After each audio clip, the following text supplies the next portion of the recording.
Ang kangit-ngit sa Cebu South Coastal Road habig sa Barangay San Roque, Dakbayan sa Talisay, gireklamo dili lang tungod sa mga disgrasya kundi lakip na sa gingong pagpanulis. Ang report ni Femari Dumabo. Siyam na kabuwan nga giproblema sa Dakbayan sa Talisay ang kangit-ngit sa Cebu South Coastal Road panahon sa kagabhion. Kinihuman nga ang mga streetlights lakip sa naguba atol sa bagyong Odette. Tungod niini gireklamo sa mga motorista ang kangit-ngit sa daan ilabi na sa habig sa Barangay San Roque nga mo'y hinungdan sa disgrasya. Usa na niini ang nahitabo sa yuning bulana din ang motorista nga nakadasmag sa tricycad namatay on the spot samtang critical ang driver sa tricycad. Usa sa nireklamo ang mga negosyante.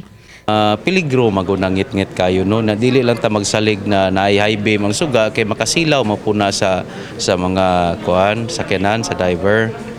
It's really it's a requirement no to light up the streets. Samtang gawas sa mga disgrasya, nakadawat ang kapitan sa Barangay San Roque ug mga taho nga natulisan sa buong dapit. 5 na katulis ang nakuha na mo din alarma. Since June? Oo.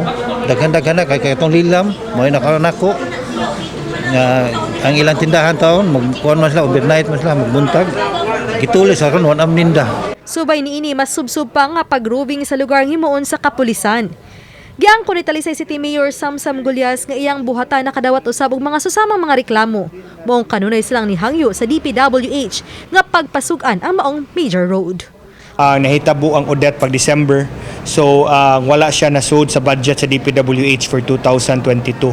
I have asked DPWH na ngayon na silang tabang ni Rhea na masudlan in this budget kaning gi-take up sa Congress karon na masud sa budget for 2023 DPWH ang pagsuga o pagbutang og solar studs diri sa SRP. Uban ni June Solon, ako si Femari Dumabok. Balitang Bisdak.